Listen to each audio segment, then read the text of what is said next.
Good morning student. गया guidance programme में आपका हार्दिक स्वागत है। मैं आकाश आनंद, गणित शिक्षक प्लस 2 उच्च विद्यालय बोध गया, आज आपके बीच 11th क्लास के मैथमेटिक्स में आपके साथ सेशन करने जा रहा हूं। आज की क्लास में हम लोग अलजेब्रा के एक बहुत ही इंपॉर्टेंट चैप्टर जिसका नाम है सीक्वेंस एंड सीरीज, हम लोग आज उसका स्टडी करेंगे। वैसे तो 11th क्लास के अलजेब्रा में कुल मिला के 6 चैप्टर्स हैं, जिसमें ये सीक्वेंस एंड सीरीज पहला चैप्टर है। इसके बाद complex number and quadratic equation है, लीनियर इनइक्वालिटीज है, परम्यूटेशंस एंड कॉम्बिनेशंस है एंड बाइनोमियल थ्योरम्स है। ये सारे यूनिट्स मिलकर अलजेब्रा को के 11th क्लास के सिलेबस को पूरा करते हैं। तो आइए हम लोग आज first class sequence and series का स्टडी करते हैं।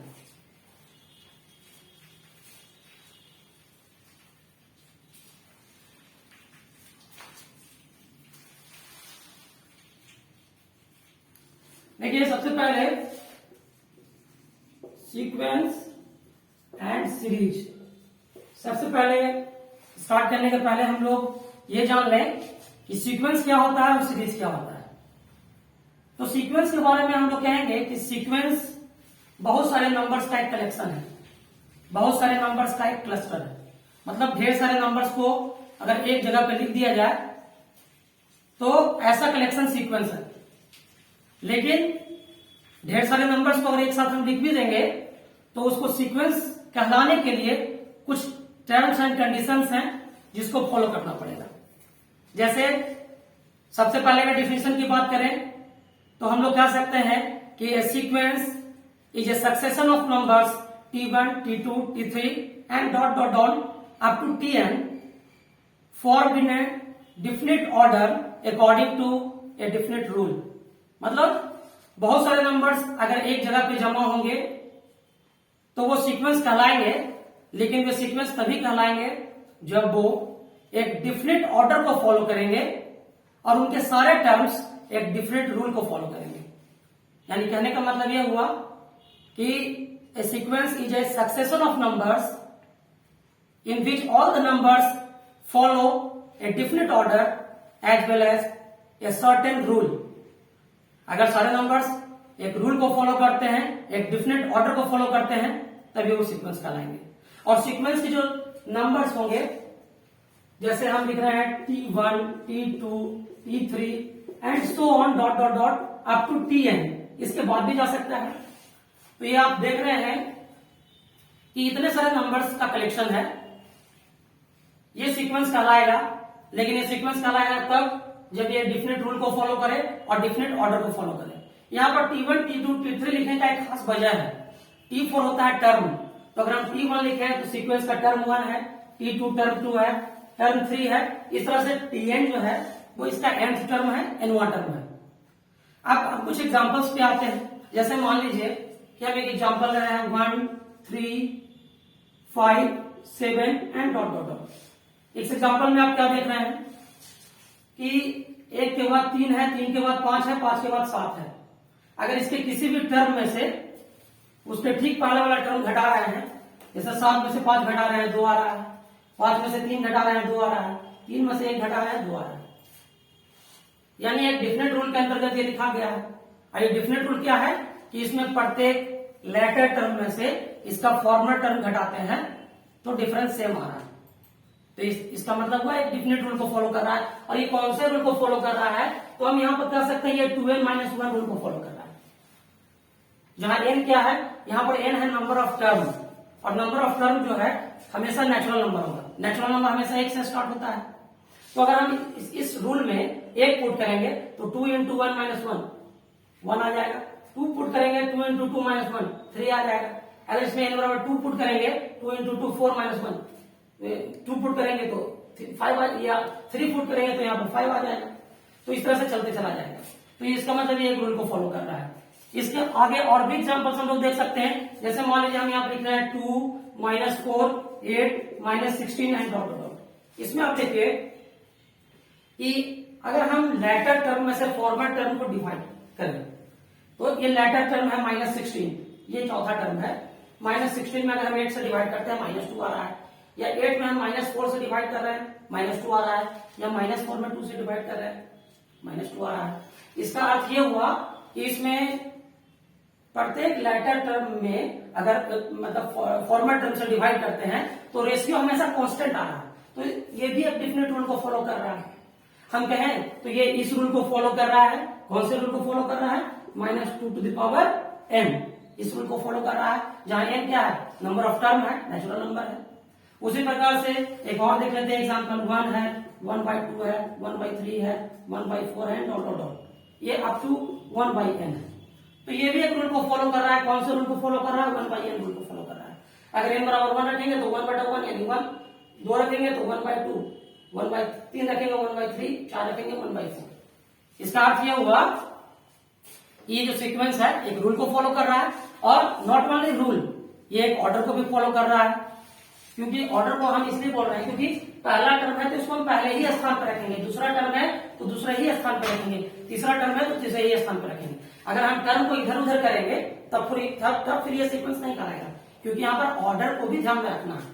तो इस प्रकार से हम कह सकते हैं कि सीक्वेंस जो है नंबर्स का एक कलेक्शन है जो एक डिफिनेट ऑर्डर को भी फॉलो करता है और डिफिनेट रूल को भी फॉलो करता है।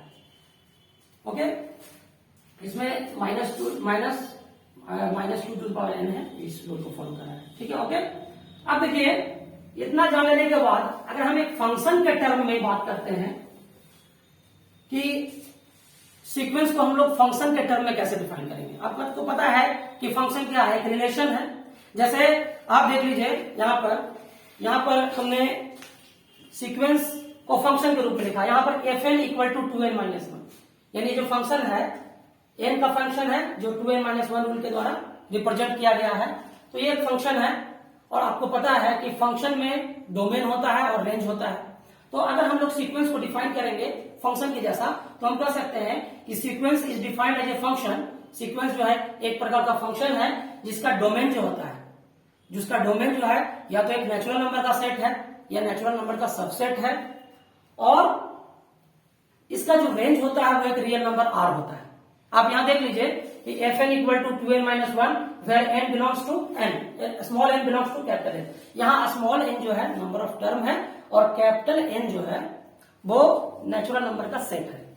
तो इस प्रकार से आप देखिए कि इस फंक्शन में अगर हम नेचुरल यहां पर n जो स्मॉल n है उसके जगह पर अगर हम कोई भी नेचुरल नंबर का वैल्यू रखेंगे तो हम लोग को एक टर्म मिलेगा, और इन टर्म को जब एक साथ लिखेंगे ऑर्डर के साथ तो हम लोग को एक सीक्वेंस प्राप्त होगा। तो इस तरह से हम लोग सीक्वेंस के बारे में समझ चुके हैं। अब इसमें कुछ मेन बात है जिसको आपको ध्यान में रखना है। जैसे एक बात तो हम लोग ये जानेंगे कि जो nth term of A sequence होता है उसको हम लोग tn से डिनोट करते हैं। किसी भी तरह का सीक्वेंस हो उसका जो nवां पद है, nth टर्म है, उसको हम tn से डिनोट करते हैं, और वो उसका जनरल टर्म कहलाता है। जनरल टर्म इसलिए कहलाता है कि जो nth टर्म है वो सीक्वेंस के लिए एक रूल को डिटरमाइन करता है। जैसे मान लीजिए एक सीक्वेंस का nth टर्म है 2n-1, तो अगर हम n बराबर अगर हम 1 पुट करते हैं तो हमारा t1 कितना निकल जाएगा? 2 × 1 - 1, यहां से 2 आ जाएगा। अगर हम इसमें n बराबर 2 रखते हैं तो t2 हमारा जो सेकंड टर्म है वो 2 × 2 - 1 यानी 3 आ जाएगा। इसके बाद अगर n बराबर हम लोग 3 रखते हैं तो t3 क्या होगा? 2 × 3 - 1 यानी आपका 5 आ जाएगा। ठीक है, ऊपर में 1 आएगा, तो 1 है, 3 है, 5 है। ठीक है, इस तरह से आप देख रहे हैं एक सीक्वेंस बन जा रहा है हम लोगों का। तो अगर सीक्वेंस जो है उसके nवें पद में अगर बारी बारी से 1 2 3 4 हम रखते चले जाएंगे तो इस प्रकार से हमें सीक्वेंस का सारा टर्म प्राप्त हो जाएगा। इसलिए nth term of A sequence is called its general term. ठीक है, और एक बात और हम ये बात बताना चाहेंगे कि ये जरूरी नहीं है कि सीक्वेंस को डिफाइन होने के लिए जो उसका रूल हो सीक्वेंस का वो हमेशा अलजेब्राइक फार्मूला के द्वारा एक्सप्रेस हो। जैसे अभी ये जो सीक्वेंस है इसका रूल हमने अलजेब्राइक फार्मूला के द्वारा रिप्रेजेंट किया है।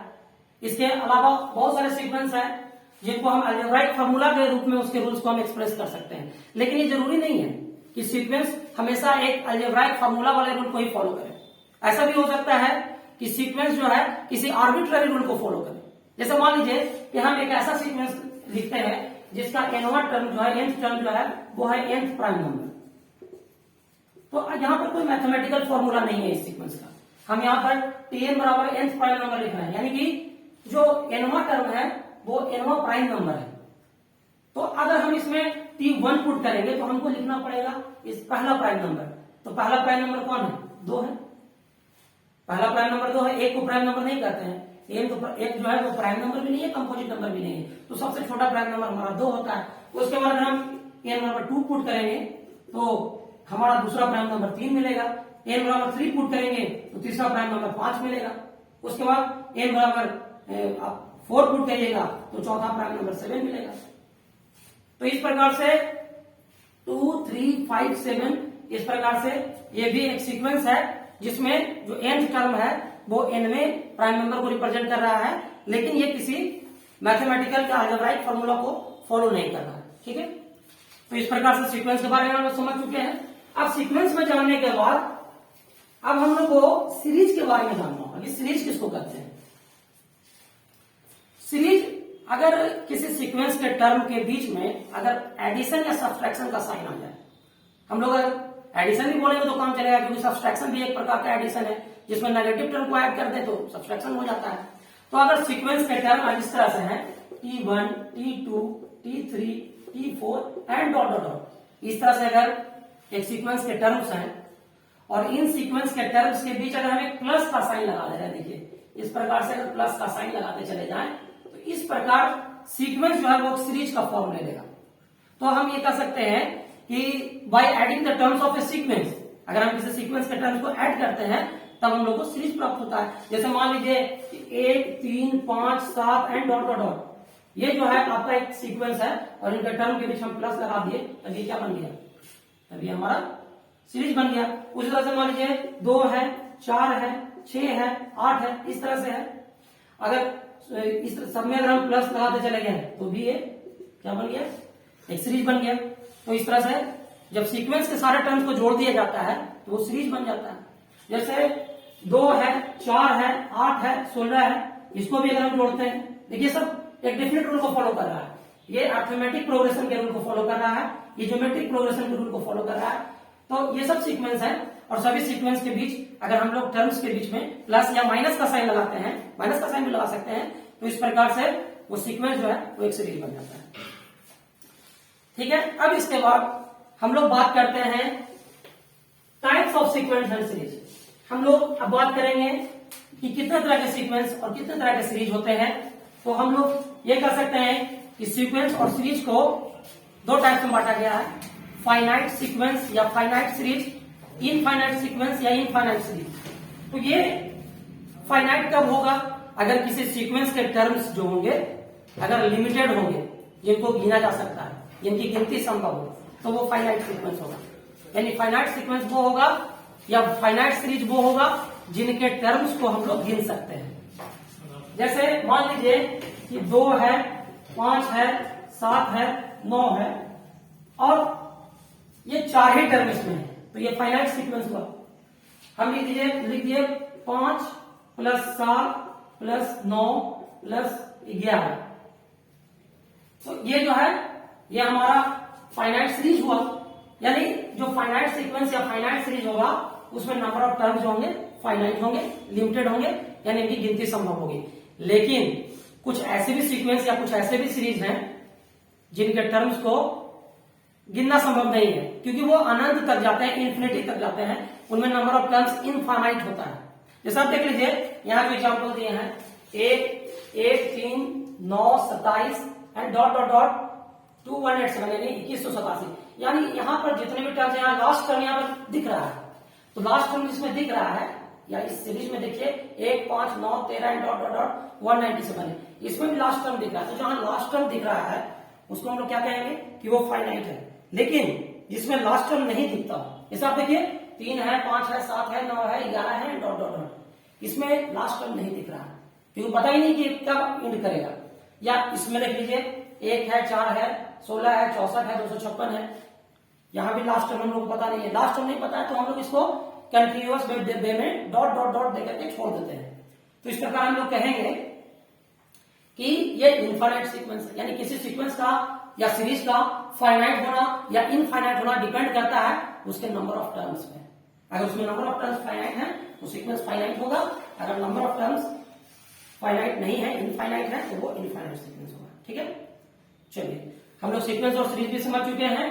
अब हम लोग आगे बढ़ते हैं और हम लोग आते हैं प्रोग्रेशन पे। ये प्रोग्रेशन क्या होता है? तो देखिए प्रोग्रेशन जो होता है वो एक स्पेशल टाइप ऑफ सीक्वेंस होता है जो एक डिफरेंट पैटर्न को फॉलो करता है, एक स्पेसिफिक कंडीशन को फॉलो करता है।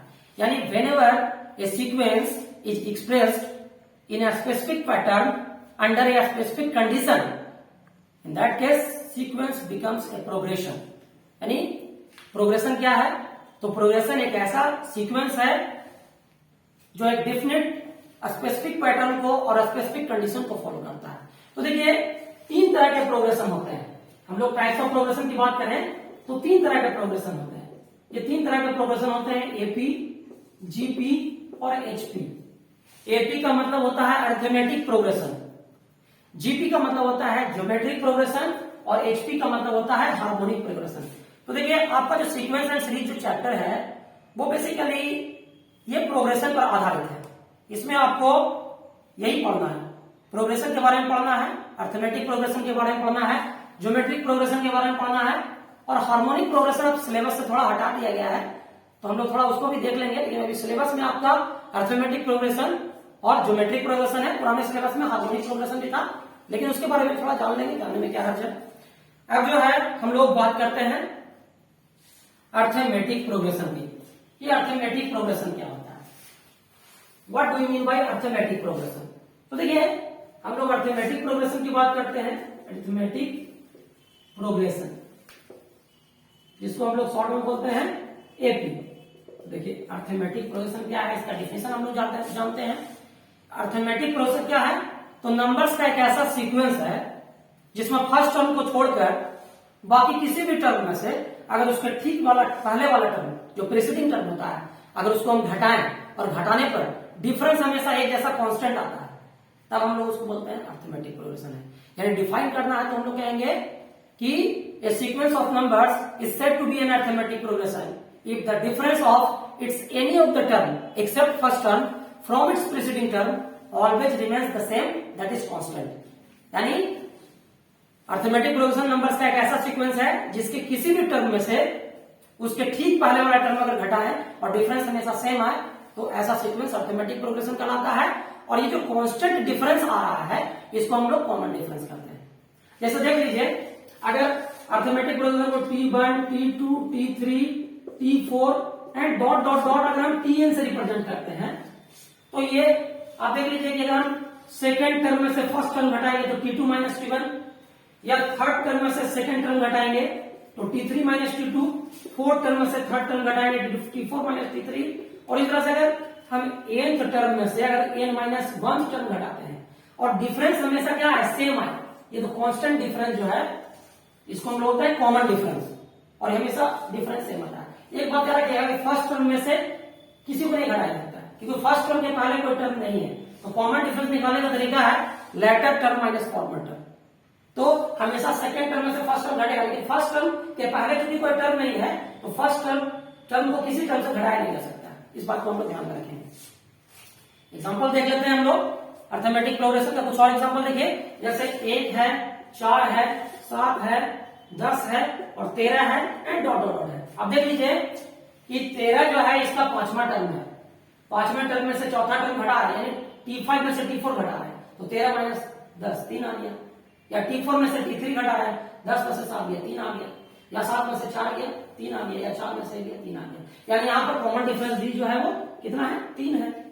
उस तरह से और देख लीजिए 5 है, 3 है, 1 है, -1 है, -3 है, -5 है, -7 है एंड डॉट डॉट है। इसमें भी देख लीजिए अगर हम लेटर टर्म में से फॉर्मल टर्म घटाएंगे 1 में से 3 घटाएंगे -2 आएगा, 3 में से 5 घटाएंगे -2 आएगा, या -7 में से -5 घटाएंगे -2 आएगा। यानी यहाँ पर कॉमन डिफरेंस क्या है? नेगेटिव आ रहा है। तो किसी भी एक एपी को आप अगर देखिएगा तो कॉमन डिफरेंस को आप आसानी से बता सकते हैं कि उस एपी का कॉमन डिफरेंस क्या है और कॉमन डिफरेंस के साथ साथ आप उसका फर्स्ट टर्म भी बता सकते हैं क्योंकि फर्स्ट टर्म जो होता है वो स्टार्टिंग टर्म होता है और फर्स्ट टर्म को हम लोग ए से डिनोट करते हैं। किसी एपी का जो फर्स्ट टर्म होता है उसको हम लोग ए से डिनोट करते हैं। ए जो होता है फर्स्ट टर्म होता है। कभी कभी A1 भी लिखा जाता है कहीं पर, लेकिन A1 की जगह पर ए भी लिख सकते हैं, कोई दिक्कत नहीं है। तो किसी एपी को देखकर आप दो चीज तो पता कर सकते हैं, उसका फर्स्ट टर्म ए और उसका कॉमन डिफरेंस डी क्या होता है। ठीक है, तो अब हम इसमें आगे बढ़ते हैं और अब बात करते हैं ज्योमेट्रिक प्रोग्रेशन की। ज्योमेट्रिक प्रोग्रेशन क्या है?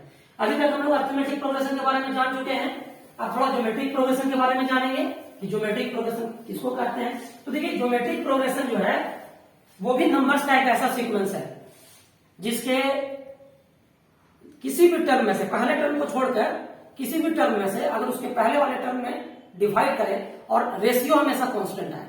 जैसे आप देख लीजिए, यहां पर लिख रहे हैं 1 है, 3 है, 9 है, 27 है, 81 है एंड डॉट डॉट है। आप देख लीजिए, ये टर्म 1 है, ये टर्म 2 है, ये टर्म 3 है, ये 4 है, ये 5 है। अगर T5 में हम T4 से डिवाइड करते हैं तो कितना आता है? 81/27 3 आ जाता है। या T4 में हम T3 से डिवाइड करते हैं तो 27 में 9 से डिवाइड करेंगे 3 आ जा रहा है। या फिर हम T3 में T2 से डिवाइड करते हैं तो 9/3, यहाँ पे भी 3 आ रहा है। तो देख रहे हैं, या फिर T2/T1 करते हैं तो 3/1, ये भी 3 आ रहा है। तो आप देख लीजिए कि लेटर टर्म में फॉर्मल टर्म से अगर डिवाइड करते हैं तो जो रेशियो आता है निकल करके, अगर वो रेशियो कांस्टेंट आता है तो हम कह सकते हैं कि वो एक ज्योमेट्रिक प्रोग्रेशन है। तो ज्योमेट्रिक प्रोग्रेशन का अगर डिफिनेशन बोलना है तो हम ये कह सकते हैं कि a sequence of number is said to be a geometric progression if the ratio of its any of the term except first term and its preceding term always remains the same, that is constant, and this constant ratio is called common ratio और common ratio is denoted by r। तो यहाँ पर जो ये जो sequence है, ये जो सीक्वेंस है वो एक जीपी है और इस जीपी का जो कॉमन रेशियो r है और ये कॉमन रेशियो r का वैल्यू यहाँ पर कितना है? 3 है। तो यहाँ पर फर्स्ट टर्म आपका ये जो जीपी है उसका फर्स्ट टर्म a बराबर 1 है और कॉमन रेशियो r इसमें 3 है।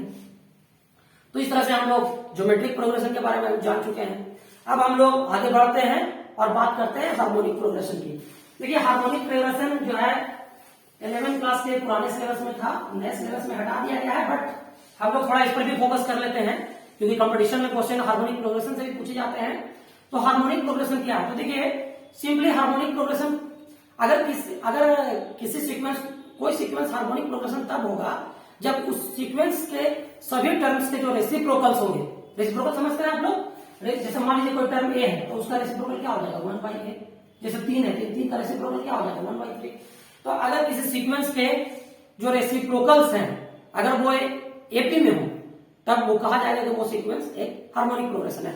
जैसे मान लीजिए हम लिख रहे हैं 1/2, 1/5, 1/8, 1/11, 1/14। ये जो देख रहे हैं हम लोग एक सीक्वेंस लिखे हैं, इसमें प्रत्येक टर्म का रेसिप्रोकल अगर लें तो 2, 5, 8, 11, 14, इसको अगर हम देखें तो ये जो सीक्वेंस है इसके रेसिप्रोकल टर्म्स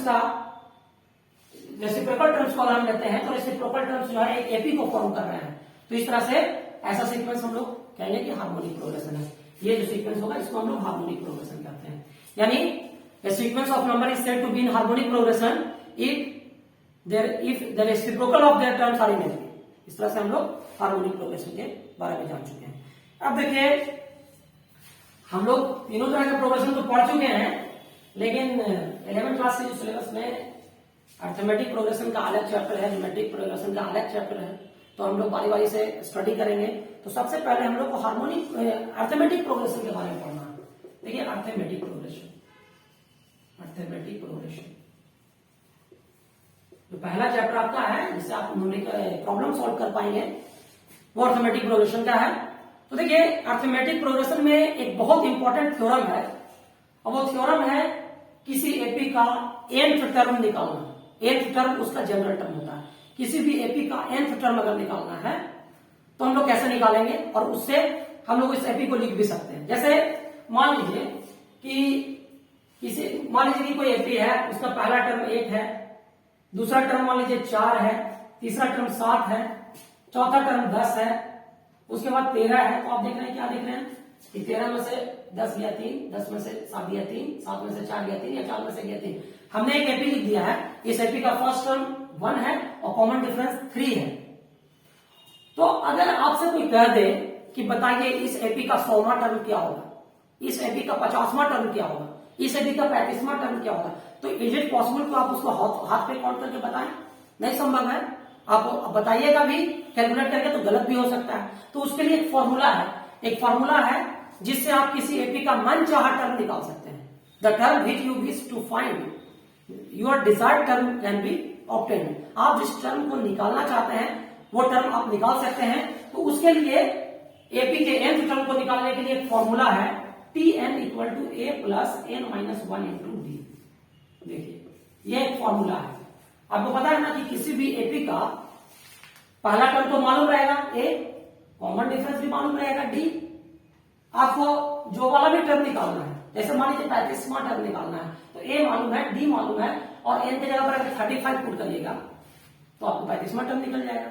n बराबर आप 40 पुट कीजिएगा, 40वां टर्म निकलेगा, क्योंकि आपको a और d तो मालूम है किसी भी प्रोग्रेशन, अर्थमेटिक प्रोग्रेशन का, तो आप n टर्म निकाल सकते हैं। देखिए ये फॉर्मूला आया कहां से, थोड़ा इस पर हम लोग बात करते हैं। मान लेते हैं लेट अस सपोज कि किसी एपी का फर्स्ट टर्म a है और कॉमन डिफरेंस d है। तो एपी का अगर फर्स्ट टर्म a है और कॉमन डिफरेंस d है, तो हम लोग यहाँ पर T1 बराबर जो है वो फर्स्ट टर्म है और फर्स्ट टर्म जो है a है। सेकेंड टर्म T2 जो है वो आपका सेकेंड टर्म है, और सेकेंड टर्म जो होगा वो a प्लस डी होगा, क्योंकि कॉमन डिफरेंस d है। तो सेकेंड टर्म में से फर्स्ट टर्म को घटाने पर d आना चाहिए। अगर हम T3 लिखते हैं तो ये आपका थर्ड टर्म है, और थर्ड टर्म जो है आपका a प्लस 2d है। उसी तरह से T4 जो है आपका फोर्थ टर्म है, और फोर्थ टर्म आपको आ जाएगा a प्लस 3d। आप यहाँ पे एक चीज नोटिस कीजिए कि T1 लिख रहे हैं तो ये a के बराबर है, और a को क्या हम ऐसे लिख सकते हैं a plus 1 minus 1 into D, क्योंकि अगर एक में से एक घटाएंगे तो जीरो आएगा, और जीरो में d से मल्टीप्लाई होगा तो पूरा टर्म गायब हो जाएगा। तो a को a प्लस 1 माइनस 1 लिख सकते हैं। इस तरह से यहाँ पर देखिए कि a प्लस ये d है तो इसको हम 2 माइनस 1 इंटू डी लिख सकते हैं, इसको हम a plus 3 minus 1 into D लिख सकते हैं, a plus 4 minus 1 into D लिख सकते हैं। यानी अब T4 है तो a प्लस 4 माइनस 1 डी है, T3 है तो a plus 3 minus 1 into D है, T2 है a plus 2 minus 1 into D है, T1 है तो a plus 1 minus 1 into D है। तो अगर हम इसी तरह से इस सीक्वेंस को आगे बढ़ाते जाएं तो जो हमारा nth टर्म होगा वो a plus n minus 1 into D होगा कि नहीं। तो यही हमारा जो फॉर्मूला है वो निकल के आ गया है। यही जो है किसी भी एपी का nth टर्म का ये आपका फॉर्मूला हो गया। ठीक है, this is the formula for nth term of the AP. ठीक है, अब देखिए कुछ बातें जो है वो ध्यान देने योग्य है, जिसको आपको ध्यान में रखना होगा। क्या क्या वो बात है सुन लीजिए।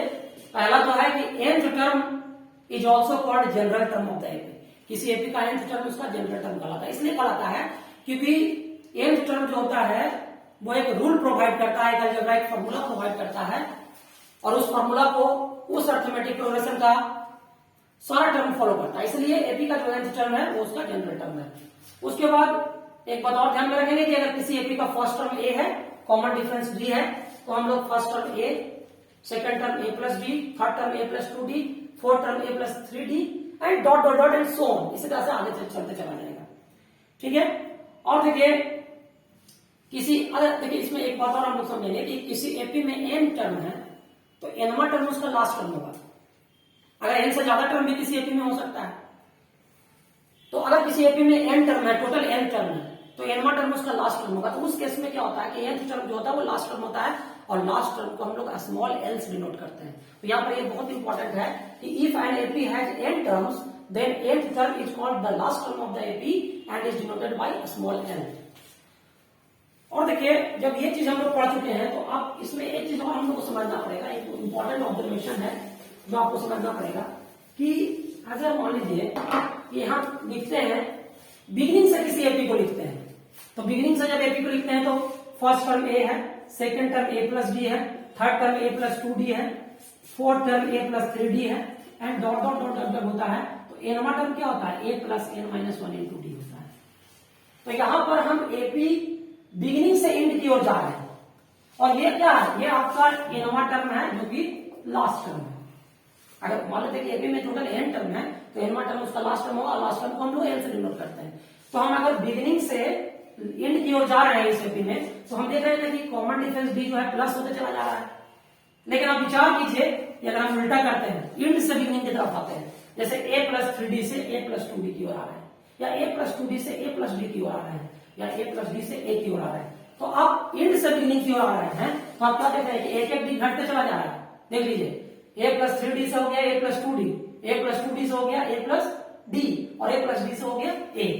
तो अगर हम ऐसे देखें तो कि a है, a प्लस d है, a प्लस 2d है, और इसी तरह से अगर इधर l है लास्ट टर्म, तो सेकंड लास्ट टर्म क्या होगा, l माइनस डी होगा, और थर्ड लास्ट टर्म क्या होगा, l माइनस 2d होगा, एंड इसी तरह से चलते चला जाएगा। तो अगर हम लोग इंड से किसी एपी की बात करें, तो इंड से लास्ट टर्म l है, तो second last l minus D, third last l minus 2d, l minus 3d, and इस तरह से चलते चला जाएगा। तो ये भी एक इंपॉर्टेंट ऑब्जर्वेशन है, that must be kept in mind, इसको भी हम लोग ध्यान में रखेंगे। ठीक है, अब देखिए, अब हम लोग एपी के प्रॉपर्टीज की बात करते हैं। ये बहुत सारे प्रॉपर्टीज हैं एपी के, और इस पर आपको बहुत सारे प्रॉब्लम सॉल्व होंगे। ये प्रॉपर्टी आप जानिए, जैसे अभी तक हम जितना भी फॉर्मूला बता रहे हैं, इस एक्सरसाइज का सारा प्रॉब्लम ये सारे फॉर्मूला से हल होंगे, इसलिए ये सारे फॉर्मूले को आप याद रखिएगा। अभी जो हम एपी का प्रॉपर्टी बताने जा रहे हैं, इस पर भी बहुत सारे प्रश्न जो है आपको मिलेंगे, जिसको मैं आगे आपको हल करके भी बताऊंगा। अभी आप देखिए कि एपी के प्रॉपर्टीज कौन कौन से हैं। तो देखिए, पहला प्रॉपर्टी है कि if the same quantity is added to और subtracted from all the terms of an AP, then the resulting progression is also an arithmetic progression. देखिए, ये कहा जा रहा है कि अगर किसी एपी के प्रत्येक टर्म में सेम क्वांटिटी को जोड़ दिया जाए या सेम क्वांटिटी को घटा दिया जाए, तो जो नया रिजल्टिंग एपी बनेगा, जो नया रिजल्टिंग सीक्वेंस बनेगा, वो भी एक अरिथमेटिक प्रोग्रेशन ही होगा। कहने का मतलब ये हुआ कि किसी अरिथमेटिक प्रोग्रेशन के प्रत्येक टर्म में अगर सेम क्वांटिटी या तो ऐड कर दें या फिर सब्सट्रैक्ट कर दें, तो जो नया रिजल्टिंग सीक्वेंस बनेगा, जो नया रिजल्टिंग प्रोग्रेशन बनेगा, वो भी एक अरिथमेटिक प्रोग्रेशन ही होगा। जैसे मान लीजिए कि एक सीक्वेंस है जिसका फर्स्ट टर्म है T1 है A है, T2 है A प्लस D, T3 है A प्लस 2D, T4 है A प्लस 3D। ठीक है, ये एक सीक्वेंस है। अगर मान लीजिए कि इस सीक्वेंस में अब इसमें हमें पहला टर्म जो उसमें हम जोड़ रहे हैं K, तो K प्लस A हो गया पहला टर्म, एक कांस्टेंट K जोड़ रहे हैं, तो T2 क्या हो जाएगा दूसरा term, K plus A plus D, T3 क्या हो जाएगा K plus A plus 2D, T4 क्या हो जाएगा K plus A plus 3D। आप देख लीजिए कि आप इसमें फोर्थ में से थर्ड घटाते हैं टर्म को, या थर्ड में से सेकंड घटाते हैं, या सेकंड में से फर्स्ट घटाते हैं, तो आपका कॉमन डिफरेंस कितना आ रहा था, D आ रहा था। लेकिन यहाँ पर कॉमन डिफरेंस क्या होगा, यहाँ पर कॉमन डिफरेंस आपका D प्लस के आएगा सरफेस में। T4 में से T3 घटाइए D प्लस के, T3 में से T2 घटाइए D प्लस के, या T2 में से T1 घटाइए D प्लस के, यानी यहाँ पर कॉमन डिफरेंस D प्लस के हो गया। तो यहाँ पर भी तो कॉमन डिफरेंस कांस्टेंट है, तो ये भी तो एपी ही हुआ। और अगर यहाँ पर अगर हम प्लस ना करके अगर हम माइनस कर दें, सब में अगर K को हम माइनस कर दें, तभी वही बात होगा। सब में से अगर हम K को माइनस करते हैं, सर इसमें माइनस K कर दे, माइनस K कर दे, माइनस K कर दे, यहाँ भी माइनस K कर दे, तो वहां पर भी क्या होगा कि आप प्रत्येक लेटर टर्म में से फॉर्मल टर्म को घटाइएगा, तो यहाँ पर आपका common difference D minus K आएगा। तो इससे हम लोग ये सीख रहे हैं कि आप प्रैक्टिकली भी करके देख सकते हैं। कोई एपी लीजिए और उसके प्रत्येक टर्म में सेम क्वांटिटी को जोड़ दीजिए और फिर चेक करिए कि वो एपी है कि नहीं, वो डेफिनेटली एक एपी आएगा। अब उसी तरह से एक अगला जो है प्रॉपर्टी है, वो क्या है, if the corresponding terms of two AP arithmetic progression be added और subtracted, the resulting progression is also an arithmetic progression. यानी अगर मान लीजिए कि दो डिफरेंट एपी है और उन दोनों डिफरेंट एपी के करस्पॉन्डिंग टर्म्स को जोड़ दें। करस्पॉन्डिंग टर्म मतलब दोनों एपी का पहला टर्म करस्पॉन्डिंग टर्म होगा, दोनों एपी का दूसरा टर्म करस्पॉन्डिंग टर्म होगा, दोनों एपी का तीसरा टर्म करस्पॉन्डिंग टर्म होगा। तो एपी के अगर करस्पॉन्डिंग टर्म्स को जोड़ते हैं या फिर करस्पॉन्डिंग टर्म्स को घटाते हैं, तो एक नया प्रोग्रेशन जो बनता है वो भी एक अरिथमेटिक प्रोग्रेशन होगा। एक एग्जांपल से देख लीजिए। देखिए हम लिखते हैं 1 है, 3 है, 5 है, 7 है। आप देख लीजिए 1 3 5 7 क्या है, ये एक एपी है। एक ऐसा एपी है जिसका फर्स्ट टर्म 1 है और कॉमन डिफरेंस क्या है, 2 है। एक दूसरा एपी हम लेते हैं, मान लीजिए एक एपी लेते हैं 5 8 11 और 14। आप भी देखिए ये भी एक एपी है, इसका कॉमन डिफरेंस 3 है। अब टर्म को जोड़ते हैं, ये टर्म को जोड़ते हैं, मान लीजिए ये दोनों टर्म को जोड़ते हैं तो 6 आ रहा है, इसको जोड़ते हैं तो ये 11 आ रहा है, इसको जोड़ते हैं तो 16 आ रहा है, इसको जोड़ते हैं तो 21 आ रहा है। तो आप बताइए कि ये एपी है कि नहीं? 21 में से 16 घटेगा 5 आएगा, 16 में से 11 घटेगा 5 आएगा, 11 में से 6 घटेगा 5 आएगा। तो यानी हमने एपी के कॉरस्पॉन्डिंग टर्म्स को जोड़ा है, तो जो रिजल्टिंग सीक्वेंस प्राप्त हुआ है वो भी एक एपी है।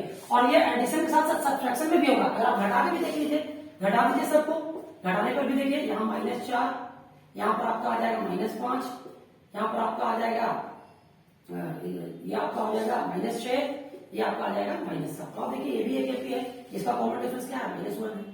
ठीक है, तो यानी आप किसी एपी के करस्पॉन्डिंग टर्म्स को, दो एपी के करस्पॉन्डिंग टर्म्स को जोड़ते हैं, दो से ज्यादा एपी भी अगर हो और करस्पॉन्डिंग टर्म्स को जोड़िएगा या घटाइएगा तो जो नया रिजल्टिंग एपी आएगा, जो सीक्वेंस आएगा वो भी एक एपी होगा। ठीक है, अब इसके आगे बढ़ते हैं, देखिए अगले प्रॉपर्टी की ओर। देखिए ये प्रॉपर्टी जो है ये कहता है कि if all the terms of an arithmetic progression be multiplied और divided by the same non zero quantity the resulting progression is also an arithmetic progression. यानी ये कह रहा है कि किसी अरिथमेटिक प्रोग्रेशन के सारे टर्म्स को सेम नॉन जीरो नंबर से मल्टीप्लाई कर दिया जाए या डिवाइड कर दिया जाए। देखिए हम नॉन जीरो इसलिए बोल रहे हैं क्योंकि आप जीरो से किसी भी नंबर में आप डिवाइड करते हैं तो रिजल्ट हो जाता है अनडिफाइंड, इन्फिनिटी हो जाता है, इसलिए हम जीरो नहीं नॉन जीरो की बात कर रहे हैं। तो यहां पर आप समझ लीजिए कि किसी भी अरिथमेटिक प्रोग्रेशन के प्रत्येक टर्म को अगर सेम क्वांटिटी से मल्टीप्लाई कर दिया जाए, सेम क्वांटिटी से डिवाइड कर दिया जाए, बशर्ते कि वो सेम क्वांटिटी नॉन जीरो हो, तो जो रिजल्टिंग सीक्वेंस आएगा वो भी एक अरिथमेटिक प्रोग्रेशन ही होगा। ठीक है, तो इन सभी प्रॉपर्टीज के आधार पे आपको बहुत सारे प्रॉब्लम जो है एक्सरसाइज सॉल्व कर सकते हैं। अब हम लोग कुछ अगले नए प्रॉपर्टी की ओर भी बढ़ते हैं। देखिए यहाँ पे अगले प्रॉपर्टी की ओर बढ़ते हैं तो इस पर भी आप ये जो प्रॉपर्टी आप देख रहे हैं 4, 1, 4, 2, 4, 3 और 4, 4, ये जो प्रॉपर्टीज आप देख रहे हैं इस पर भी बहुत सारे प्रश्न आपको मिलेंगे सॉल्व करने के लिए। जैसे कुछ क्वेश्चन ऐसे दिया रहेगा कि divide 24 into 3 parts which are in AP and the product is something given। मान लीजिए 3 नंबर एपी में है, उसका सम दिया हुआ है और प्रोडक्ट दिया हुआ है और वो तीनों नंबर आपको फाइंड करना है। या फिर 4 नंबर एपी में दिया हुआ है जिसका सम आपको दिया हुआ है और उनके स्क्वायर का सम दिया हुआ है, या फिर 5 नंबर उस तरह से हो, 6 नंबर उस तरह से हो। तो उस तरह के प्रॉब्लम को सॉल्व करने के लिए यही टिप्स है। अगर इस टिप्स को आप नहीं यूज करिएगा तो उस तरह के प्रॉब्लम को सॉल्व करने में आप फंस जाएंगे। इसलिए आप इस टिप्स को, इस ट्रिक को याद रखिए। देखिए अगर 3 नंबर एपी में है, 3 नंबर एपी में है जिसका सम दिया हुआ है तो आप उसको ऐसे लीजिएगा a माइनस डी ए और a प्लस डी। अगर 4 नंबर एपी में है उसका सम दिया हुआ है तो आप ऐसे लीजिएगा a minus 3d, a minus D, a plus D और a प्लस 3d।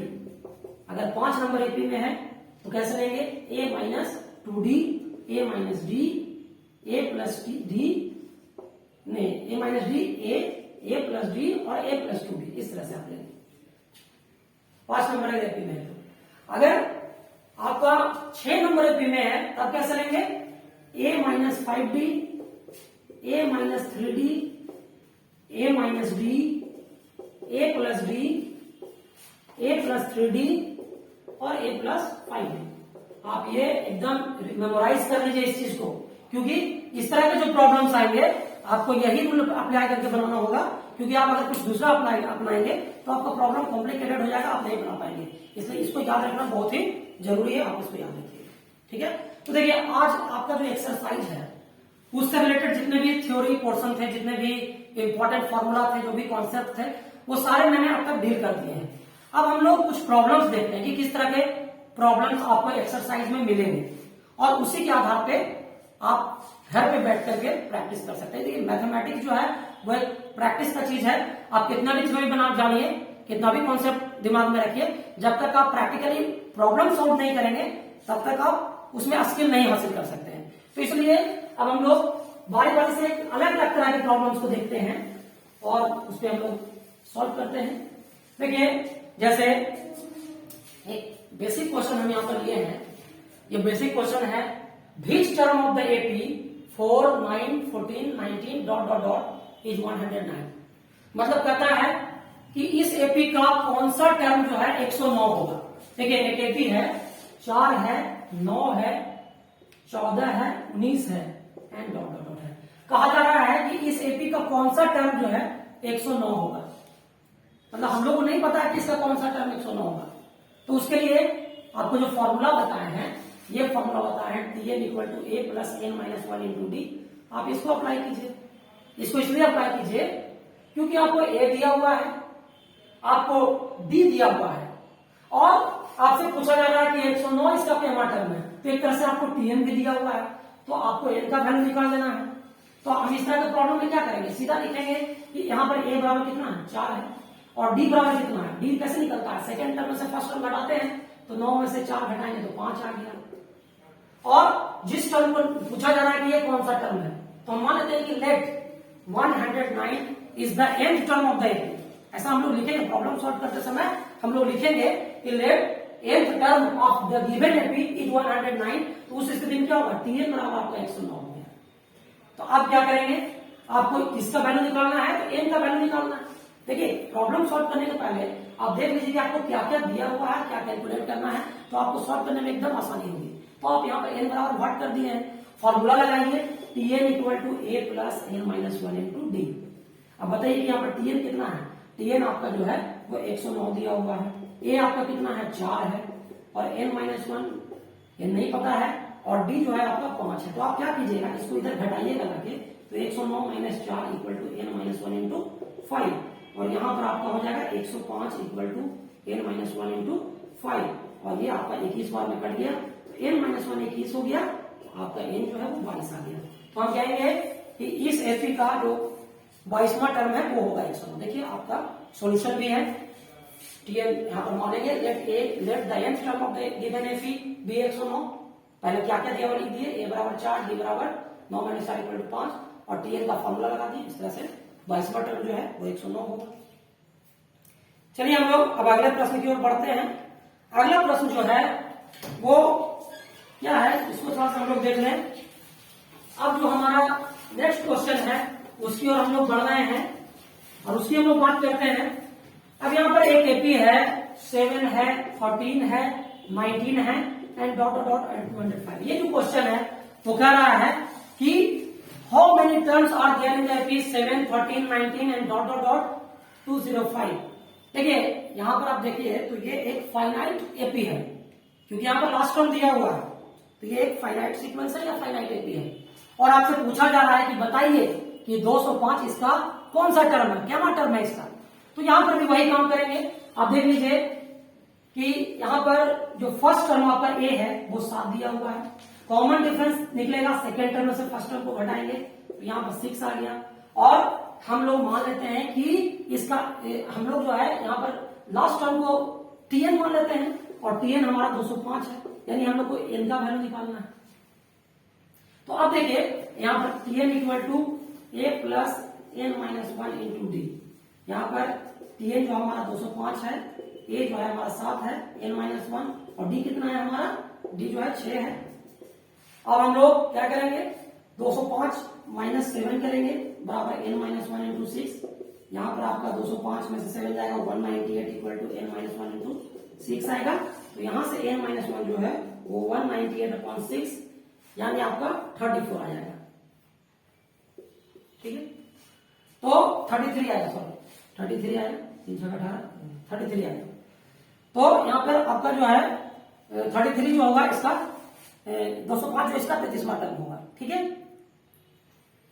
तो देखिए अभी जो हम लोग दो तरह के जो प्रॉब्लम सॉल्व किए वो इसी फॉर्मूला में सॉल्व किए कि Tn बराबर a plus n minus one into d. यह फॉर्मूला मैंने आपको ड्राइव भी करके बता दिया है। आप जरा सा आगे बढ़ते हैं और एक अगले प्रश्न की ओर बढ़ते हैं। इसमें कहा जा रहा है कि इस 301 a term of the AP 5, 11, 13 and 17 and 23। पूछा जा रहा है कि क्या 301 इस एपी का टर्म है या नहीं है, चेक करके बताइए। तो चेक करना है, ये 301 इसका टर्म हो भी सकता है और नहीं भी हो सकता है। तो हम लोग एक पॉसिबिलिटी लेते हैं, हम यहां लिख देते हैं इफ पॉसिबल, यदि संभव हो तो मान लिया कि late the nth term of the given AP is 301। इस एपी का nth टर्म जो है वो 301 है। तो आप बताइए कि यहाँ पर a बराबर 5 है, d बराबर 6 है और tn बराबर हम लोग मान लिए हैं 301 है। अब ये फॉर्मूला है a plus n minus 1 into D, इसको लगा दिए और लगाने के बाद हम इससे n का जो वैल्यू कैलकुलेट कर रहे हैं तो हम ये पा रहे हैं कि n का जो वैल्यू आ रहा है वो फ्रैक्शनल आ रहा है 50 होल 1/3। अभी हम थ्योरी जब पढ़े थे उसमें हमने बात किया था कि किसी भी अर्थमेटिक किसी भी प्रोग्रेशन का जो नंबर ऑफ टर्म होता है वो एक नेचुरल नंबर होता है। तो 50 होल 1/3 ये तो नेचुरल नंबर नहीं है, तो यहां पर सीधा लिखेंगे कि 50 whole 1/3 does not belong to n। n जो है it is a set of natural number. तो चूंकि 50/1/3 जो है वो नेचुरल नंबर के कैटेगरी में नहीं आता है, तो संभव ही नहीं है कि 301 जो है इस एपी का कोई टर्म होगा। तो इसलिए 301 जो है इस एपी का टर्म नहीं है। तो ये हो गया। अब जो है हम लोग नेक्स्ट क्वेश्चन की ओर बढ़ते हैं। अब देखिए आपको हर टाइप्स के प्रॉब्लम को मैं सॉल्व करके बताते चला जा रहा हूं कि किस तरह के प्रॉब्लम जो है आपके चैप्टर्स में पूछे जाते हैं। अब ये नेक्स्ट टाइप जो प्रॉब्लम है इस पर आते हैं हम लोग। तो इसमें देखिए क्या है, इस प्रॉब्लम में कहा जा रहा है कि which term of the AP 19, 18 whole 1/5, 18 whole 2/5 and dot dot dot is the first negative term। अब देखिए ये एपी जो है डिक्रीजिंग ऑर्डर में है। आप याद रखिएगा कि कोई एपी अगर इंक्रीजिंग ऑर्डर में रहेगा तो उसका कॉमन डिफरेंस पॉजिटिव होगा, लेकिन अगर एपी डिक्रीजिंग ऑर्डर में होगा तो उसका कॉमन डिफरेंस नेगेटिव होगा। तो यहां हम लोग देख रहे हैं कि ये एपी का जो टर्म है वो डिक्रीज कर रहा है। तो एपी का टर्म डिक्रीज कर रहा है, दैट मीन्स की मतलब वो घटते चला जा रहा है, तो कॉमन डिफरेंस नेगेटिव आएगा। तो एक समय ऐसा आएगा कि इस सीक्वेंस के टर्म्स जो है वो नेगेटिव होना चालू हो जाएंगे। तो हमको पहला नेगेटिव टर्म क्या होगा ये बताना है। अब देखिए कि ये सीक्वेंस जो है इसमें टर्म जो है वो मैग्नीट्यूड इसका घटते चला जा रहा है, तो आपको बताना है कि इसका पहला नेगेटिव टर्म क्या होगा। तो देखिए पहला नेगेटिव टर्म क्या होगा, इसको निकालने के लिए हम लोग मान लेंगे, क्या मान लेंगे कि let nth term be the first negative term. पहले नेगेटिव टर्म को हम क्या मान लेंगे, n मान लेंगे। तो nth टर्म को हम लोग इसका पहला नेगेटिव टर्म मान लेंगे। तो यहाँ पर देखिए हम जब ऐसा मानेंगे तो यहाँ पर tn लेस देन 0 आ जाएगा। नेगेटिव टर्म जो है उसको हम लेस देन 0 मानेंगे और tn बराबर क्या होता है a plus n minus 1 into d होता है। तो देखिए किसी भी एपी का फर्स्ट टर्म और कॉमन डिफरेंस तो हम लोग को मालूम होता है। तो वही एपी जो है आप उसको देख रहे थे, उसमें फर्स्ट टर्म आपका कितना आ रहा है, फर्स्ट टर्म आपका 19 आ रहा है और कॉमन डिफरेंस आपका कितना आ रहा है, सेकंड टर्म में से फर्स्ट टर्म को घटा रहे हैं तो कॉमन डिफरेंस आपका -4/5 आ रहा है, लेस देन 0 आ रहा है। इस तरह से अब जो है हम 5 को अगर एलसीएम ले लें तो यहाँ पर 94 हो जाएगा, यहाँ -4n और यहाँ पर +4 हो जाएगा, इसलिए 0 ये उधर मल्टीप्लाई करेंगे जाके तो ये 98 ये जो है आपका 95 होगी, सॉरी 95 होगा। 99 -4n लेस देन 0, तो यहां से 99 लेस देन 4n, यहाँ पे इस तरह से लिखते हैं 4n ग्रेटर देन 99, तो n जो होगा ग्रेटर देन 99/4। तो 99/4 जो है उसको हम 24 होल 3/4 लिख सकते हैं। अब ये बताइए आपका जो पहला निगेटिव टर्म है उसके लिए n का वैल्यू जो है वो क्या आ रहा है, जस्ट ग्रेटर देन n जो ग्रेटर देन 24 होल 3/4, यानी 24/3/4 से बड़ा होना चाहिए n का वैल्यू। और आपको पता है ना कि n का वैल्यू कोई नेचुरल वैल्यू होगा, कोई नेचुरल नंबर होगा, लेकिन 24/3/4 तो कोई नेचुरल नंबर है नहीं। तो इसके 24वें टर्म के ठीक बाद वाला टर्म क्या होगा, 24वें टर्म के बाद जो ठीक टर्म होगा वो ठीक बाद वाला टर्म जो होगा वो 25वां टर्म होगा। यानी हम कह सकते हैं कि इस एपी का जो 25वां टर्म होगा that will be it's first negative term. तो इस तरह से हम कहेंगे कि इस एपी का जो पहला नेगेटिव टर्म है वो 25वां टर्म है इसका, ठीक है। अब देखिए एक अगला क्वेश्चन है, इस क्वेश्चन पे हम लोग आते हैं।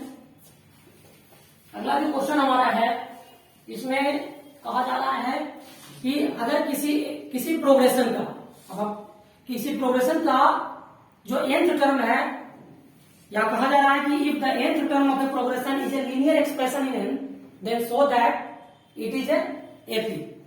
मतलब कहता है कि अगर किसी प्रोग्रेशन का जो nth टर्म है अगर वो एक लीनियर एक्सप्रेशन इन एन है, तो देखिए लीनियर एक्सप्रेशन इन एन क्या होगा, अलजेब्रा में हम लोग पढ़े हैं, 9th 10th से ही पढ़ते चले आ रहे हैं कि कोई भी लीनियर पॉलिनोमियल इस फॉर्म में होता है, ax प्लस बी के फॉर्म में होता है, जहां पर कि a और b क्या होता है, रियल नंबर होता है और a नॉट इक्वल टू 0। इस तरह का जो एक्सप्रेशन होता है या इस तरह का जो पॉलिनोमियल होता है उसको हम लोग लीनियर पॉलिनोमियल बोलते हैं।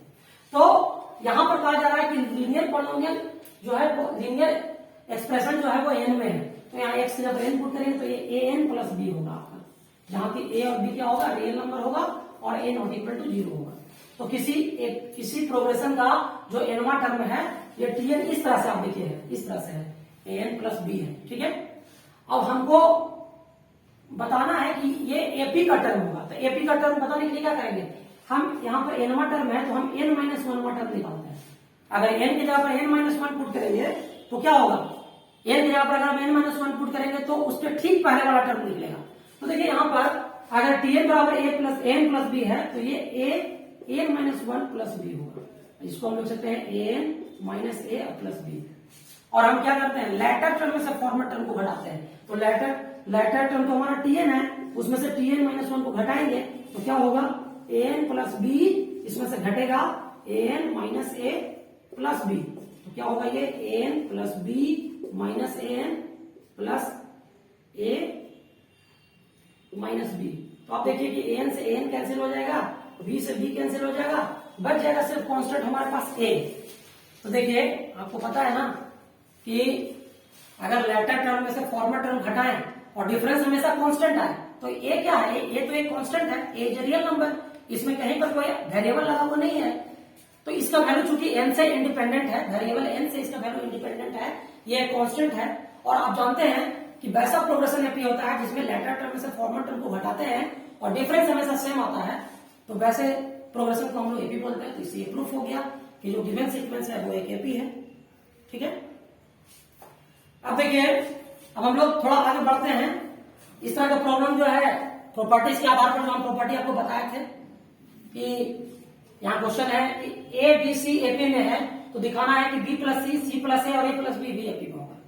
तो आप याद कीजिए प्रॉपर्टी को, हम आपको बताए थे कि किसी एपी के प्रत्येक टर्म में से अगर सेम क्वांटिटी को जोड़ा जाए या घटाया जाए तो जो रिजल्टिंग सीक्वेंस बनता है वो बी एपी में होता है। तो आपका प्रश्न ये कहता है कि अगर if a b c are in AP prove that b plus c plus a और a plus b are also in AP. तो आप क्या सीधा लिखेंगे, ए प्लस बी एपी में है, ठीक है, लिख दिए, a plus b a b c AP में है, लिख दिए हम लोग एपी में है। आप क्या कर रहे हैं, थोड़ा सा अप्लाई करते हैं, कुछ दिमाग लगाते हैं। अगर सब में से हमको B plus c plus a और ए प्लस बी लाना है तो ये कैसे आएगा, हम करते हैं क्या, सब में से ए प्लस बी प्लस सी सब में से घटा देते हैं, क्योंकि एपी का टर्म है तो सब में से अगर सेम चीज को घटाएंगे तो कोई फर्क भी नहीं पड़ेगा। तो ए माइनस ए प्लस बी प्लस सी, बी माइनस ए प्लस बी प्लस सी माइनस ए प्लस बी प्लस सी कर रहे हैं। तो क्या हो रहा है, ए तो कैंसिल होगा तो माइनस बी प्लस सी आएगा, माइनस ए प्लस सी आएगा, माइनस ए प्लस बी होगा। अगर हम फिर क्या करते हैं, इस सब में तो माइनस आ गया, अब क्या करें, तो सब टर्म में माइनस वन से गुना कर देते हैं, क्योंकि ये भी तो प्रॉपर्टी है कि सारे टर्म में अगर हम सेम मतलब सभी टर्म में हम सेम क्वांटिटी से गुना करते हैं तो माइनस वन से अगर गुना कर दें तो सब प्लस में नहीं आ जाएगा। तो इस तरह से ये जो आपका क्वेश्चन था वो सॉल्व हो गया कि बी प्लस सी प्लस ए प्लस बी एपी में है। चलिए आगे बढ़ते हैं थोड़ा सा आगे इसके और अगले क्वेश्चन की ओर बढ़ते हैं। अब इसमें देखिए, इसमें क्या है, कैलकुलेशन ही है, सिर्फ ज्यादा दिमाग भी नहीं लगाना इसमें कि if 1 by b plus c 1 by c plus a 1 by a plus b are in AP then prove that a square b square c square are in AP। तो देखिए हमको यहाँ पर तीन चीज एपी में दिया हुआ है, तो बताइए आप सेकंड टर्म में से फर्स्ट टर्म घटाइएगा तो कॉमन डिफरेंस निकलेगा और थर्ड टर्म में से सेकंड टर्म घटाइएगा तब भी कॉमन डिफरेंस निकलेगा।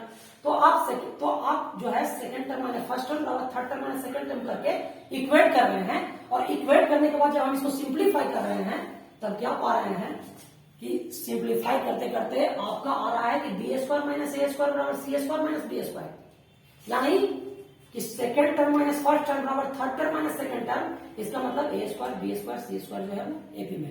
तो ये भी हमारा प्रूफ हो गया। तो सिंपली इसमें कैलकुलेशन है, इसलिए ज्यादा इस पर सॉल्व नहीं कर रहे हैं इसको, ठीक है। अब जो है इस तरह का प्रॉब्लम जो है कि ये क्वेश्चन है कि divide 24 into 3 parts in AP whose product is 440। 24 को 3 भाग में बांटना है, तीनों भाग एपी में होना चाहिए और तीनों भागों का प्रोडक्ट जो है 440 होना चाहिए। याद कीजिए अभी हमने एक कॉन्सेप्ट बताया था कि 3 नंबर अगर एपी में है उसका सम दिया हुआ है तो उसको लेने का तरीका है a माइनस बी, ए और a प्लस डी। तो देखिए यही चीज किया गया है यहाँ पर। Let the 3 parts of 24 in AP, 24 को 3 हिस्सों में बांटना है, यानी तीनों हिस्सों का सम 24 है। तो 3 नंबर अगर एपी में है उसका सम दिया हुआ है तो उसको लेने के लिए ट्रिक बताया गया था आपको थ्योरी में। a माइनस बी, ए और a प्लस डी है इसका तीनों टर्म। तो तीनों टर्म को हम जोड़ते हैं तो 24 आना चाहिए। a minus D, A plus D को जोड़ेंगे 24 आना चाहिए। तो यहाँ पर 3 और 24, तो ये हमारा कितना आ गया, 8 आ गया। और उसके बाद अगला कंडीशन क्या है कि सारे टर्म का प्रोडक्ट निकालिए। a माइनस डी, ए और a प्लस डी का प्रोडक्ट है 440। तो हम लोग जब वैल्यू पुट करते हैं तो हमारा डी स्क्वायर बराबर 9 आता है। तो डी का वैल्यू हमारा प्लस माइनस 3 आएगा। बहुत सारे स्टूडेंट क्या करते हैं कि डी बराबर 3 लिख के छोड़ देते हैं, लेकिन अगर डी स्क्वायर बराबर 9 है तो डी का जो वैल्यू है वो प्लस और माइनस दोनों में हो सकता है। तो अगर डी का वैल्यू हम प्लस 3 लेंगे तो मेरा टर्म क्या आ जाएगा, a माइनस डी, ए और a प्लस डी है तो 5, 8 और 11 हो जाएगा, यानी एक एपी है कॉमन डिफरेंस 3। और अगर माइनस में लेते हैं तो टर्म क्या आ जाएगा, 11, 8, 5 आ जाएगा, इसका उल्टा आ जाएगा, कॉमन डिफरेंस इसमें नेगेटिव हो गया। ठीक है, तो ये हो गया आपका, इस तरह का प्रॉब्लम सॉल्व हो गया। अब उसी तरह से एक और क्वेश्चन है, उसी तरह से आप बना सकते हैं कि 4 नंबर एपी में है, 4 नंबर एपी में है और उसको सम दिया हुआ है 20। तो आपको बताया गया था कि 4 नंबर एपी में है उसका सम दिया हुआ है, उसको लेने का तरीका क्या है, a minus 3d, a minus D, a plus D और a प्लस 3d। तो इन 4 नंबर को जोड़ने पर 20 आ रहा है। तो यहाँ पर minus 3d plus 3d cancel होगा, ये प्लस डी और माइनस डी कैंसिल होगा, a का वैल्यू आपका निकल जाएगा 5। और उसके बाद सारे टर्म के स्क्वायर को जोड़ने पर 120 आता है। तो आपको a का वैल्यू तो निकला हुआ है, इसको पहले सिंप्लीफाई कर दिए, तो सिंप्लीफाई करने पर a square plus 5d square 30 आ गया। और आप जो है इसको जब सिंप्लीफाई कर रहे हैं a और d का वैल्यू बैठा के, सॉरी a का वैल्यू बैठा के, तो आपका d का वैल्यू प्लस माइनस 1 आ रहा है। तो जो आप 4 नंबर लिए हैं a minus 3d, a minus D, a plus D और a प्लस 3d, इसमें बारी बारी से d का वैल्यू प्लस 1 रखेंगे और a का वैल्यू तो आपका निकाला हुआ है ही 5। तो ये आ जाएगा 2, 4, 6, 8 या फिर 8, 6, 4 जो आएगा। इस तरह से आप सॉल्व कर सकते हैं। चलिए एक लास्ट क्वेश्चन की ओर बढ़ते हैं हम लोग। देखिए लास्ट क्वेश्चन जो है थोड़ा सा डिफरेंट है, लास्ट क्वेश्चन जो है आपका थोड़ा सा डिफरेंट है और इसलिए इसमें क्या करना है कि ये क्वेश्चन कह रहा है कि the angles of the quadrilateral in AP which common difference is 10 degree, find the angles. ये कह रहा है कि एक क्वाड्रिलेटरल है, एक चतुर्भुज है जिसके चारों एंगल्स एपी में है, और एक क्वाड्रिलेटरल है जिसके चारों एंगल्स एपी में है और उसका कॉमन डिफरेंस 10 डिग्री है, तो फाइंड द एंगल। तो देखिए वहां पर आप वो कॉन्सेप्ट नहीं लगा सकते हैं कि 4 नंबर एपी में है उसका सम दिया हुआ है। यहाँ पर क्वाड्रिलेटरल के केस में हम कहते हैं कि क्वाड्रिलेटरल के चारों एंगल का जो सम होता है वो 360 डिग्री होता है, 360 डिग्री होता है। तो ऑलरेडी यहाँ पर हम इस कॉन्सेप्ट का यूज करेंगे कि चारों एंगल का सम 360 डिग्री है, लेकिन आपको कॉमन डिफरेंस दिया हुआ है। उस केस में क्या था कि आपको लेने का उसमें कॉमन डिफरेंस नहीं दिया हुआ रहता था, लेकिन यहाँ पर कॉमन डिफरेंस दिया हुआ है। तो अगर हम क्वाड्रिलेटरल का पहला एंगल अगर ए मानेंगे तो ऑब्वियसली दूसरा जो है हमारा a प्लस 10 डिग्री होगा, तीसरा a प्लस 20 डिग्री होगा और उसके बाद चौथा जो है हमारा a प्लस 30 डिग्री होगा, ये होगा। अब अगर हम इसको चारों को जोड़ देंगे तो चारों को जोड़ने पर क्या है, चारों एंगल को जोड़ेंगे तो ज्योमेट्री से आप जानते हैं कि किसी भी क्वाड्रिलेटरल के चारों एंगल हम 360 डिग्री होता है, तो a plus 10 degree, a plus 20 degree plus a plus 30 degree करेंगे तो हमारा आ जाएगा 360 डिग्री। और ये 4a और प्लस 30 भी प्लस यहाँ 60 डिग्री ये भी हो गया, इसका 360 डिग्री। तो यहाँ से 4a जो आपका है वो 300 डिग्री हो गया, तो a आपका 75 डिग्री आ गया। तो यहाँ पुट करिए 75 डिग्री पहला एंगल होगा, दूसरा 75 प्लस 10 85 डिग्री, 75 प्लस 20 95 डिग्री और 75 प्लस 30 105 डिग्री। तो 75 डिग्री, 85 डिग्री, 95 डिग्री और 105 डिग्री, ये चारों आपके एंगल्स ऑफ एपी हो जाएंगे और विथ कॉमन डिफरेंस 10 डिग्री हो जाएगा। ठीक है, तो देखिए आज जो है ये सेशन को हम कंक्लूड करने जा रहे हैं, लेकिन before going to conclude I have given you some problem for practice. जो भी मैंने पढ़ाया है आज की क्लास में, जो भी थ्योरी बताया, जो भी कॉन्सेप्ट बताया, और कॉन्सेप्ट बताने के बाद मैंने जो आदर्श प्रश्नों को हल करके आपको बताया है, उन्हीं प्रश्नों के आधार पर मिलते जुलते प्रश्न आपको सेल्फ प्रैक्टिस के लिए दिया गया है। और इन प्रश्नों को आप अपने गृह कार्य के रूप में, होमवर्क के रूप में सेल्फ प्रैक्टिस करेंगे और आप बुक से बनाएंगे, एनसीईआरटी की बुक से प्रॉब्लम को सॉल्व करेंगे, एक्सरसाइज को सॉल्व करेंगे। गया गाइडेंस प्रोग्राम का यूट्यूब चैनल गया गाइडेंस प्रोग्राम पे ये वीडियो अपलोड है।